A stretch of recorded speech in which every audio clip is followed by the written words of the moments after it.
MLC election కూడా చాలా serious గా వైసీపీ తీసుకున్నట్టు కనపడుతుంది. యాక్టివిటీ చూస్తే జగన్మోహన్ రెడ్డి గారు కంటిన్యూస్ గా నియోజకవర్గానికి సమావేశాలు పెట్టడం, అది సేమ్ టైం కూటమి అక్కడ అభ్యర్థిని పెట్టడానికి కూడా ఆయన తప్పు పడుతున్నారు. ప్రజాస్వామ్యంలో 10 ఓట్లున్నా 5 ఓట్లున్నా ఎవరైనా పోటీ చేస్తారు కదా, అసలు కూటమి పోటీ పెట్టడం ఏంటి అనేది జగన్మోహన్ రెడ్డి గారు ఎలా తప్పు పడతారు? దాన్ని ఎలా చూడాలి? జగన్మోహన్ రెడ్డి గారు ఈ ఎన్నికల్ని ద్విముఖ వ్యూహంతో వెళ్తున్నాడు. ఓడినా గెలిచినా పై చేయి సాధించాలనుకుంటాడు. గెలిచాడు అనుకోండి, గెలవడం కూడా సహజమే, ఎందుకంటే 600 మెజారిటీ ఉంది వాళ్ళు. ఖచ్చితంగా మళ్ళీ పుంజుకుంటాం వైసీపీ అని. పుంజుకునేది ఏమి ఉండదు, ఎందుకంటే అది ఫిక్స్డ్ ఓట్లు. కానీ ఒక నైతికమైన స్థైర్యం వచ్చేస్తుంది కార్యకర్తల్లో. ఇది ఫస్ట్ పాయింట్. ఓడిపోయినారు అనుకోండి, కనీసం 300 మంది నీ పక్క నుంచి వాళ్ళు లాగాలి. అది కొంచెం భారీ టాస్క్. లాగినారనుకోండి, డబ్బులు, అధికారం, ఇవన్నీ ఒకటి జరిగినా, ఒక చోట గొడవ జరిగినా మొత్తం ఇట్లా చేశారని చెప్పి వస్తుంది. కాబట్టి జగన్మోహన్ రెడ్డి గారు ఓడినా పై చేయి సాధించాలి రాజకీయంగా, గెలిచినా సక్సెస్ అవ్వాలని టార్గెట్ వెళ్తాడు. అది మంచి పాలిటిక్స్, నేను కాదన్ను. అయితే జగన్మోహన్ రెడ్డి గారు 2 రకాల లోపాలు కనిపిస్తాయి నాకు. ఒకటి, మీరు ప్రస్తావించినట్టు పోటీ పెట్టకూడదు అనేది కరెక్ట్ కాదు, అది నైతిక సంబంధించింది కాదు. నీ పార్టీ ఎమ్మెల్సీ గెలవడం నాకు ఇష్టం లేదు, ఒక రాజకీయ ప్రత్యర్థి నేను, నా ఓట్లు నేను వేసుకుంటాను.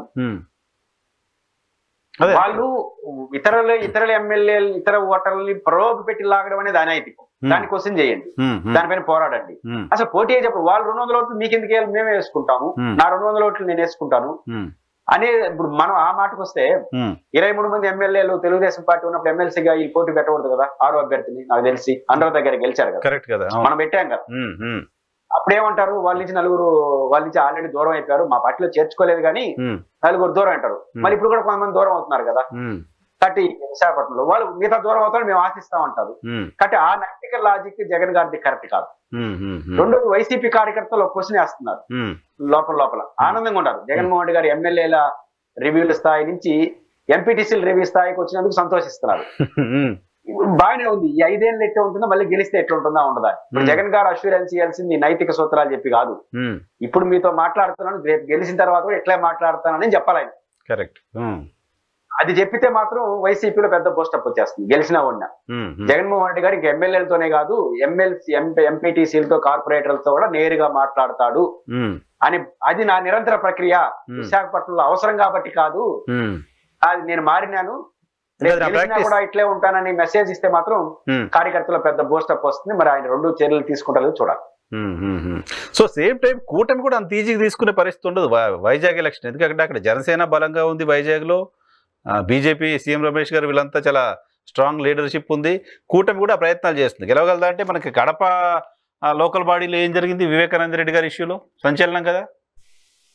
విశాఖపట్నం సంబంధించి బొత్స సత్యనారాయణ పెట్టడంలో ఇవన్నీ ఉంటాయనే కదా. అంటే సాధారణ వ్యక్తిని బొత్స సత్యనారాయణ పైన అటాక్ పోవడానికి ఆయన కొంత సీనియర్ పర్సనాలిటీ కూడా కొంచెం జంక్ ఉంటుంది. రెండోది, పెద్ద పర్సనాలిటీని పెట్టారు కాబట్టి పోవాలనుకున్న వాళ్ళు ఏ ఊరిని పెట్టినా పోతారు. కొంచెం జూయిస్లాడే బ్యాచ్ ఉంటారు, పదాం వద్ద ఇదే ఎక్కువ ఉంటారు. అంటే బొత్సాన్ని పెట్టారు అంటే జగన్ గారు చాలా సీరియస్ గా తీసుకుంటున్నాడు, నేరుగా మాతో మాట్లాడుతూ ఈ ఊగిసలాడే వాళ్ళు స్ట్రెంగ్తన్ అయిపోతారు. అప్పుడు తెలుగుదేశం పార్టీకి టాస్క్ భారీగా ఉంటుంది. బెదిరించడం, గొడవ పట్టడం, కౌన్సిలర్లు కొంత డబ్బులు ఇవ్వడం, ఇవన్నీ జరిగినాయి అనుకోండి, 200-300 మందిని లాగాలి వాళ్ళు. దీంట్లో 10 మంది మొరాయించి గొడవ అయినా ఇట్లే గెలిచాడు చంద్రబాబు అని చెప్పి రాజకీయ నినాదం తీసుకోవడానికి జగన్ గారికి అసెప్ట్ అయిపోతుంది. జగన్ గారు ఓడిపోయినారంటే జగన్ గారికి పెద్ద పోయిందేం లేదు. తెలుగుదేశం ఓడిపోయినట్టు సాధారణ సందర్భంలో పోయిందేం లేదు. మా ఓట్లు మేము వేసుకుంటామని పోటీ పెడితే పోదు. కానీ ప్రయోగం చేసి ఓడిపోతే మా తెలుగుదేశానికి పెద్ద నష్టం వచ్చేస్తుంది. ఎమ్మెల్సీ ఎన్నికల్లో నిజానికి ఏం జరుగుతుంది తెలంగాణలో, మా దగ్గర మహబూబ్నగర్ లో స్థానిక సంస్థల ఎలక్షన్ జరిగింది. రేవంత్ రెడ్డి గారి సొంత జిల్లా, బీఆర్ఎస్ పార్టీ గెలిచింది అక్కడ లోకల్ బాడీస్ లో. ఏమవుతుంది రాజకీయంగా అంటే, మనం ఫస్ట్ స్టేజ్కి తీసుకొని దాంతో కొట్లాడితే ఇష్యూ తప్ప, దాన్ని సాధారణమైన ఎలక్షన్ గా వదిలేస్తే ఎవరు ఓట్లు వాళ్ళు వేసుకుంటారు. గెలిచిన వైసీపీ గెలిచిన టీడీపీ పెద్దగా నష్టం ఉండదు.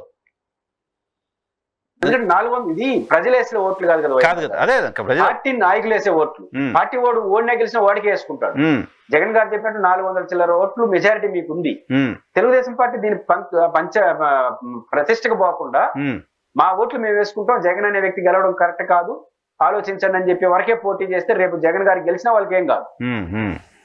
కానీ ఛాలెంజ్ గా తీసుకుని 100 మంది 200 మంది లాగి 10 మంది ఓడిపోయినా తెలుగుదేశం భారీ మూల్యాన్ని చెల్లించుకుంటుంది రాజకీయంగా.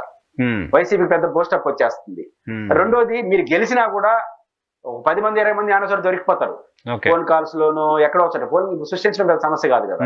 కాబట్టి ఇవన్నీ చేసి గెలిచారంటే ఇది గెలుపా, అది మీకు నష్టం వస్తుంది. కాబట్టి తెలుగుదేశం పార్టీ తమ ఓట్ల వరకు తాము ఓటేసుకున్న పరిమితం అయితే వైసీపీ పెద్ద రాదు. గెలవడానికి ప్రయత్నం చేసి ఓడిపోతే నష్టం, ఇబ్బంది వస్తుంది. Right sir. ఇంకో ఇష్యూ, ఆంధ్రప్రదేశ్